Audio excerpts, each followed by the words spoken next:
আসসালামু আলাইকুম। বর্ণমালা একাডেমিতে সবাইকে স্বাগতম। বর্ণমালা একাডেমির এখনকার আয়োজনে থাকছে বাংলা থেকে চাকরি পরীক্ষায় আসার মতো গুরুত্বপূর্ণ 40টি প্রশ্নের উত্তর। এই প্রশ্নগুলো আপনার বিভিন্ন চাকরি পরীক্ষায় কমন পাবেন ইনশাল্লাহ, তাই ভিডিওটি অবশ্যই সম্পূর্ণ দেখবেন। তো চলুন দেরি না করে আমরা আমাদের প্রশ্নে চলে যাই। আশার চলনে বলি কি ফল লবেনু হায়। বাক্যে নিম্নরেখা শব্দটি অর্থাৎ চলনে কোন কারকে কোন বিভক্তি, এটি হবে করণে সপ্তমী। কোনটি নিত্য সমাস? এখানে নিত্য সমাস হচ্ছে দেশান্তর। এছাড়াও এরকম যত শব্দ আছে দেশান্তর, যুগান্তর, গ্রামান্তর, এই সবগুলো শব্দই কিন্তু নিত্য সমাস। অর্বাচীন শব্দের বিপরীতার্থক শব্দ কোনটি? এই প্রশ্নটি আপনাদের জন্য রইল, আপনারা এর সঠিক উত্তরটি জানিয়ে যাবেন। চকলেট শব্দটি কোন ভাষা থেকে এসেছে? চকলেট একটি মেক্সিকান ভাষার শব্দ। 49 বায়ু বাগধারাটির অর্থ কি? 49 বায়ু বাগধারাটির অর্থ পাগলামি। নিচের কোন বানানটি শুদ্ধ? বাল্মীকি বানানটি অপশন ক শুদ্ধ। বয় আকারে বা লয়ময় দীর্ঘইকার কয় রস্বইকার। সকলের জন্য প্রযোজ্য যা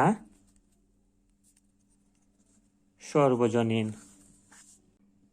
উদ্ভাসন শব্দটির অর্থ কি?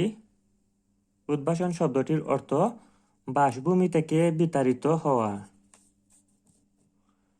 বিসর্গ সন্ধির উদাহরণ? এখানে বিসর্গ সন্ধির উদাহরণ হবে ততোধিক। বাগদান শব্দের সন্ধিবিচ্ছেদ কোনটি?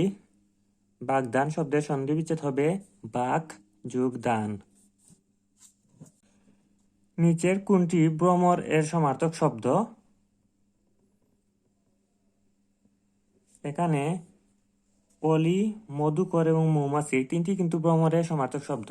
আমাদের উত্তর হবে অপশন গ সবগুলোই। মরি মরি কি সুন্দর প্রভাতের রূপ। বাক্যে মরি মরি কোন শ্রেণীর অব্যয়?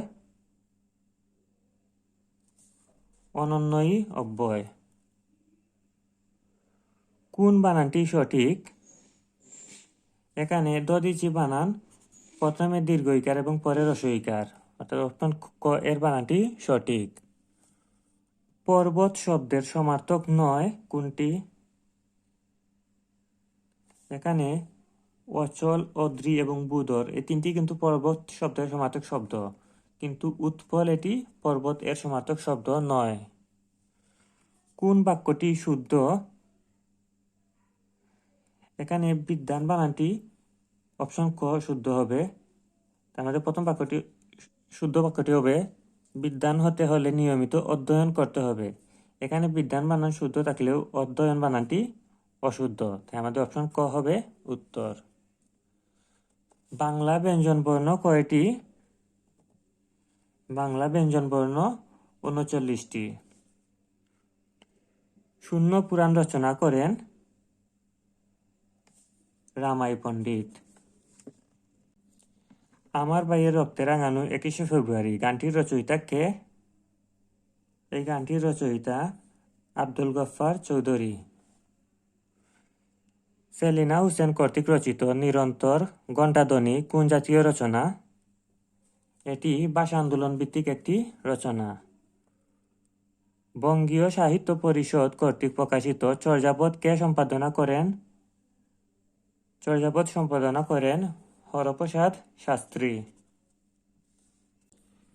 নিচের কোনগুলো দন্তধ্বনি? এখানে ত, থ, দ, দ দন্ত নয়, এগুলো হবে দন্তধ্বনি। সিংহাসন শব্দটি কোন সমাস? সিংহাসনকে আমরা বেশ বাক্য যদি দেখি তাহলে এটি হবে সিংহ চিহ্নিত আসন, যার মধ্যপদ লুপ যায়, এটি হবে মধ্যপদলুপী কর্মদ্বারয়। বাংলা ভাষার মৌলিক বিষয় কয়টি? প্রতিটি ভাষায় কিন্তু মৌলিক বিষয় থাকে 4টি।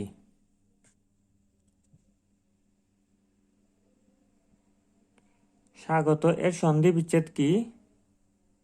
স্বাগত এর সন্ধি বিচ্ছেদ হবে সুযোগ আগত। ছি ছি এত তুমি এত নীচ, এই বাক্যে ছি ছি কোন ধরনের অব্যয়? এটি হবে অনন্যই অব্যয়। অর্পণ শব্দের বিপরীতার্থক শব্দ কোনটি? অর্পণ এর বিপরীত শব্দ হবে গ্রহণ। অর্পণ অর্থ দেওয়া আর গ্রহণ মানে নেওয়া। শুদ্ধ বাক্যটি নির্দেশ করুন। এখানে আপনি সপরিবারে আমন্ত্রিত, এই বাক্যটি শুদ্ধ। কদাচার কোন সমাস? কদাচার শব্দটি কর্মধারয় সমাস। বেসাতি শব্দের প্রকৃত অর্থ কোনটি? বেসাতি শব্দের প্রকৃত অর্থ কেনা বেচা। ঘুষ মহাপ্রাণধ্বনি কোনটি? এখানে ঘুষ মহাপ্রাণধ্বনি হবে হ। ডাক্তারখানা শব্দটি ইংরেজি এবং ফার্সি শব্দের মিশ্রণ।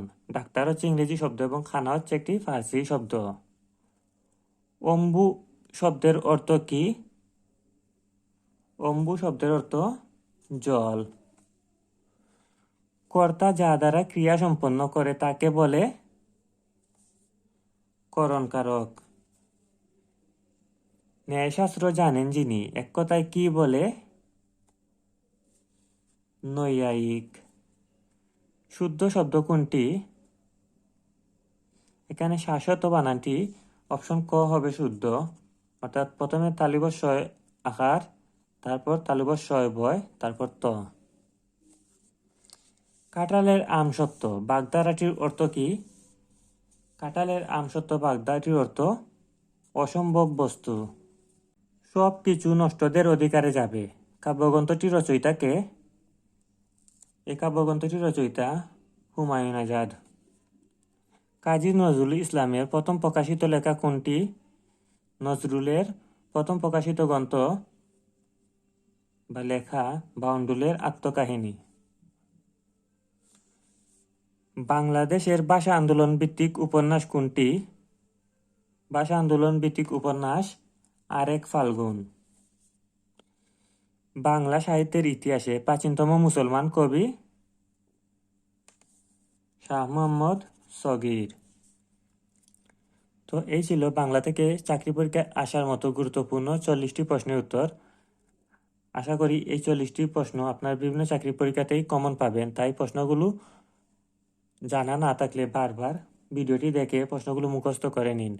তো ভিডিওটি কেমন লাগলো তা অবশ্যই কমেন্ট করে জানাতে ভুলবেন না। ভালো লাগলে অবশ্যই ভিডিওটিতে লাইক দিয়ে রাখবেন। আর আপনি যদি আমার চ্যানেলটিতে নতুন হয়ে থাকেন তাহলে অবশ্যই চ্যানেলটিতে গিয়ে আগের ভিডিওগুলো দেখে আসতে পারেন এবং ভালো লাগলে অবশ্যই চ্যানেলটি সাবস্ক্রাইব করে রাখবেন। তো চাকরি প্রত্যাশী সবার জন্য রইল শুভকামনা। আল্লাহ হাফিজ।